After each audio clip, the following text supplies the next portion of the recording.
Hello and welcome to Ajay's Sef.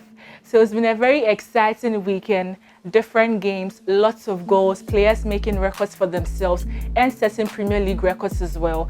These and many other more to come in this episode. It's been 2 weeks already and it's been exciting. Feedback from you guys has been amazing and I hope you guys keep to all our social media handles, share, like, and let's make this exciting. So let's start with the transfers. There are lots of news this week from different outlets. So one of the things I saw this week was Wijnaldum refusing to extend his Liverpool contract. Now he's left with just 1 year of his contract at Liverpool. And we all know why he's refusing to sign that extension. It's because of Thiago Alcantara. Now Alcantara coming into Liverpool, right now that position is going to be fought for by like 6 to 7 players. And he doesn't want that competition because I don't think Klopp brought in Alcantara for him to start off the bench.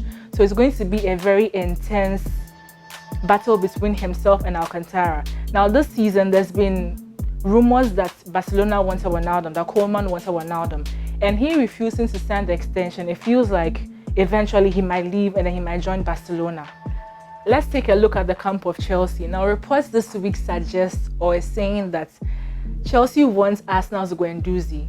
And for Arsenal to release him, they are demanding for either Kante or Hudson-Odoi. Now, Chelsea, we obviously know that Chelsea is not going to give up Kante, but then it looks as if they are willing to give up Hudson-Odoi. But my question is, at the time when Lampard came to Chelsea, he promised this youngster he was going to start the games, hence extending his contract. That's the reason why he extended his contract, because Bayern Munich were really interested in signing him. But Lampard was able to lock him and then make him stay at Chelsea. Now he's not getting playtime. Lampard is trying to reinforce his squad. People are leaving. There's been rumors that Jorginho is also leaving to Valencia. So I don't know how it's going to play out for Lampard and Hudson-Odoi, but then I feel like if they do this, they'll actually be unfair. But at the same time, I feel like they'll be giving Arsenal a very good gift. Having said that, it will be a very good opportunity and an exciting signing for Arteta's side. And Arsenal would actually be loving it. Arsenal fans will really be loving the addition of Hudson-Odoi. Let's take a look at Nuno Esperanto Santos and his boys. Now, he's been able to sign Nelson Semedo from Barcelona for 27 million. Now, see, Wolves signing Semedo, just imagine, the guy has a sprint speed of 92 and there's Adama Traore who has like 96 or 97 and they are both wingers. Just imagine these people on a counter-attack. It's going to be crazy. It's going to be scary.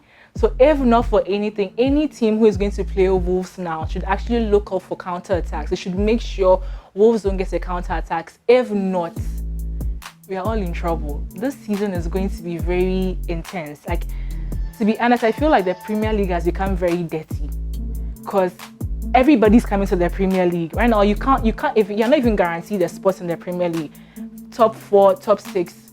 There's nothing like that for me now because everybody tries to look out for themselves.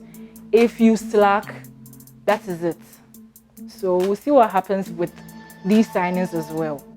Let's shift focus from the PL to other leagues. We are hearing that Arturo Vidal has finally signed for Inter Milan. Now my question is Inter Milan a place to actually grow old men? Because almost all their players are over 30. Arturo Vidal, then there's Perisic, there's Sanchez, there's Ashley Young. I mean, old men. So I don't know what Conte's plan is for Inter Milan, but then, well, that's their problem. We'll see how that goes. And Suarez is also going to Atletico Madrid. Now, the issue of Suarez is a very big story that came up about Suarez this week. It was about him cheating in an Italian language exam that would have guaranteed him a move to Juventus. Let's bear in mind that Juventus had exhausted the number of players they could bring outside Italy into their squad. So then the only way a player could actually sign for Juventus if you're outside of Italy is to pass the exam and then get an Italian citizenship. Now, it was going to be easy for Suarez because his wife is Italian. But then reports suggest that he cheated. He already knew the areas where the questions were going to come from. And then he had already sort of arranged his marks that he was going to get for him to get the citizenship. It's still under investigation. The dean and then a lot of people in the university are being investigated for this issue. So it looks as if Suarez to Juventus is out. For Atletico Madrid, yes. And then this is my opinion. I feel like him going to Atletico Madrid might be the icing on the cake for Suarez because of the way he was treated by Koeman. It will be an opportunity for him to prove that Koeman did the wrong thing by letting him go. That he was actually a very good signing for Koeman, and actually a very good addition to Koeman's squad. So him going to Atletico Madrid might be a way for him to prove to Koeman that you made a wrong choice by letting me go. But then we'll see how it goes with Suarez and then Atletico Madrid.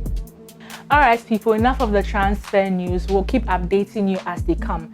Let's take a look at the Premier League games over the weekend. Lots of goals, lots of exciting games. Some players making records for themselves. Some games very disappointing, extremely disappointing. Let's start with Everton and West Brom. Now, Calvin Lewin scored his very first hat-trick for Everton against West Brom. A very exciting game. James Rodriguez also netted a goal and an assist. Richarlison given an assist as well. In the camp of Spurs, Son Heung-min and Harry Kane also made very interesting records over the weekend. Son Heung-min netting 4 goals assisted by Harry Kane, something that has never happened before. It was a very good match. It was a very good record for Son, and it was a very good record for Harry Kane as well. And I feel like Harry Kane and Son will actually go a very long way. It will be a very great partnership, knowing that Gareth Bale and then Sergio Reguilón have also joined the team. Tottenham have reinforced, so we'll see how it's going to go for them. Let's take a look at Liverpool and Chelsea.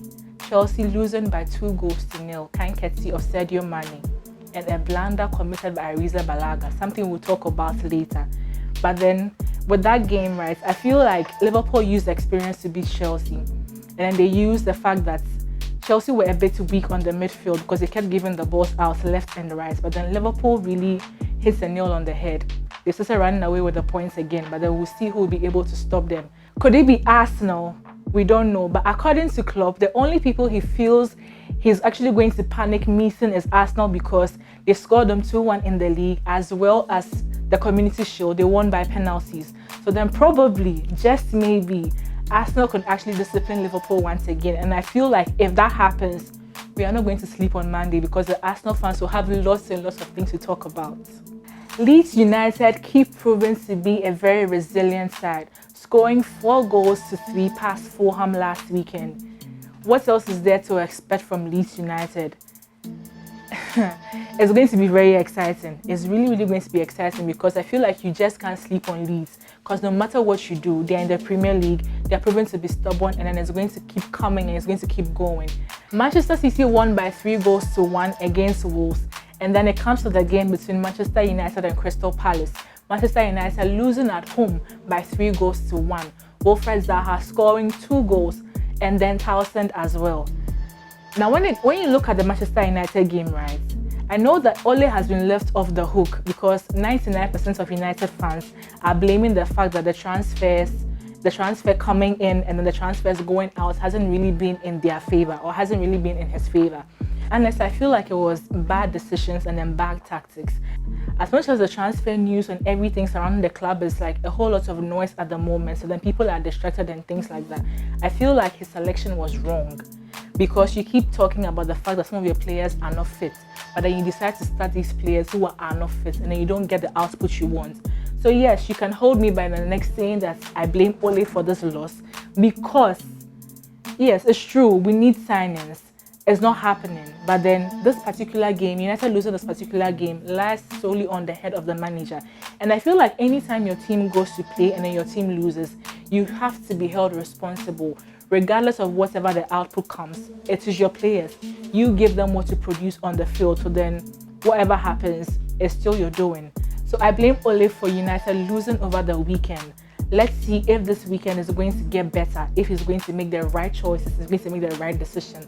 If not, United fans will definitely be screaming Ole out very soon, or Ole at the wheel very soon.